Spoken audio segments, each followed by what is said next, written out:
शूर्पणखा का रक्त रंजित मुखमंडल देखकर वह क्रोध से कांपते हुए बोला, बहन मूर्छा और घबराहट को छोड़, मुझे बताओ कि किसने तुम्हें रूपहीन बनाया है। किसने आज इस निद्रा निमग्न नागराज को छेड़ने की मूर्खता की है। किसके सिर पर काल नाच रहा है। मुझे शीघ्र उसका नाम बताओ। उस अपराधी को मेरे क्रोध से देवता, गंधर्व, पिशाच और राक्षस कोई भी नहीं बचा सकता। खर के मुख से निकले इन वचनों को सुनकर शूर्पणखा का कुछ धैर्य बंधा। उसने रोते रोते खर से कहा, राम और लक्ष्मण नामक 2 राजकुमार जो अयोध्या के राजा दशरथ के पुत्र हैं, इस वन में आए हुए हैं। उनके साथ राम की भार्या सीता भी है। वे दोनों ही बड़े सुंदर, पराक्रमी और तपस्वी प्रतीत होते हैं। जब मैंने उनसे राम की पत्नी के विषय में पूछा तो वे चिढ़ गए और उनमें से एक ने मेरे नाक कान काट लिए। भैया, तुम शीघ्र उन्हें परलोक भेजकर उनसे मेरे अपमान का प्रतिशोध लो। मेरे हृदय को शांति तभी मिलेगी जब मैं उन तीनों का गरम गरम रुधिर पी लूंगी। तत्काल ही खर ने अपनी सेना के 14 यमराज के समान भयंकर योद्धा एवं पराक्रमी राक्षसों को आज्ञा दी कि शूर्पणखा के साथ जाकर उन तीनों का वध करो। मेरी बहन को वहीं उनके शरीर का गरम गरम रक्त पिलाकर इसके अपमान की ज्वाला को शांत करो। खर की आज्ञा पाते ही वे राक्षस भयंकर अस्त्र शस्त्रों से सुसज्जित होकर राम, लक्ष्मण तथा सीता का वध करने के लिए शूर्पणखा के साथ चल पड़े। शूर्पणखा के साथ इस राक्षस दल को देखकर राम लक्ष्मण से बोले, लक्ष्मण, तुम सीता के पास खड़े होकर उसकी रक्षा करो। मैं अभी इन राक्षसों को मार कर यमलोक भेजता हूँ। इसके पश्चात राम धनुष पर तंचा चढ़ाकर बाण संभालकर उन राक्षसों से बोले, दुष्टों, हम लोग तपस्वी धर्म का पालन कर रहे हैं और किसी निर्दोष पर कभी वार नहीं करते। तुम सब पापात्मा तथा ऋषियों का अपराध करने वाले हो। उन ऋषि मुनियों की आज्ञा से ही मैं धनुष बाण लेकर तुम लोगों का वध करने आया हूँ। तुम्हें यदि युद्ध से संतोष प्राप्त होता हो तो यहाँ ही खड़े रहो, अन्यथा लौट जाओ। उन राक्षसों ने एक साथ राम पर अपने शस्त्रों से आक्रमण कर दिया। प्रत्युत्तर में राम ने एक साथ 14 बाण छोड़े, जिन्होंने उनकी छातियों में घुसकर उनके प्राणों का हरण कर लिया। वे भूमि पर गिरकर तड़पने लगे और मृत्यु को प्राप्त हुए। सभी राक्षसों के इस प्रकार मर जाने पर शूर्पणखा रोती बिलखती खर के पास जाकर बोली, उन सब राक्षसों को अकेले राम ने ही वध कर डाला।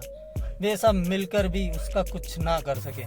मुझे तो प्रतीत होता है कि तुम महासमर में सबल होने के बाद भी राम के सामने युद्ध में नहीं ठहर सकोगे।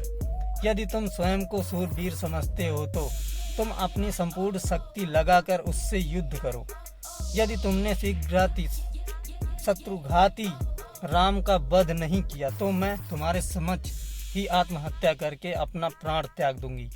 शूर्पणखा के द्वारा इस प्रकार तिरस्कृत होने पर खर ने क्रोधित होकर कहा, शूर्पणखे, तू व्यर्थ ही भयभीत होकर आत्महत्या करने का प्रलाप कर रही है। मैं तत्काल जाकर उन दोनों भाइयों का वध कर डालूंगा। मेरे समक्ष उनका तेज वैसे ही है जैसे कि सूर्य के सामने जुगनू। तू अकारण चिंता करना त्याग दे।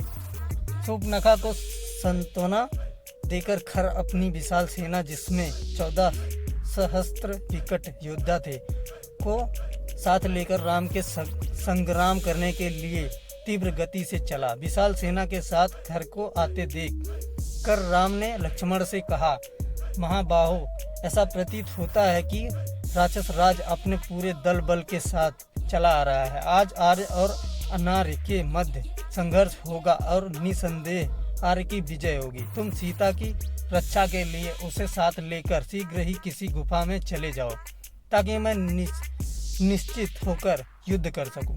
लक्ष्मण ने तत्काल अपने अग्रज की आज्ञा पालन किया। वे सीता को लेकर पर्वत की एक अंधेरी गंधरा में चले गए। अभेद कवच धारण करके राम युद्ध के लिए तैयार हो गए।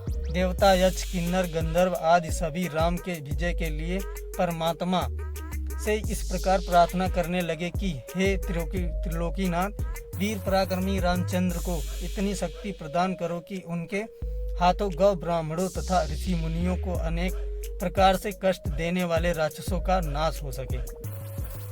राक्षसों की सेना ने राम को चारों ओर से घेर लिया तथा आक्रमण की तैयारी करने लगे। राम ने भीषण विनाश करने वाली अग्नि बाण छोड़ दिया, जिससे राक्षस हाहाकार करने लगे।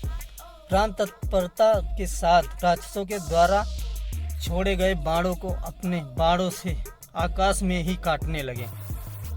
इस पर राक्षसों ने अत्यंत क्रोधित होकर एक साथ बाणों की वर्षा करना आरंभ कर दिया और राम चारों ओर से उनके बाणों से आच्छादित हो गए। राम ने अपने धनुष को मंडलाकार करके अद्भुत हस्त लाघव का प्रदर्शन करते हुए बाणों को छोड़ना आरंभ कर दिया, जिससे राक्षसों के बाण कट कट कर भूमि पर गिरने लगे। यह ज्ञात ही नहीं हो पाता था कि कब उन्होंने तरकस से बाण निकाला, कब प्रत्यंचा चढ़ाई और कब बाण छूटा।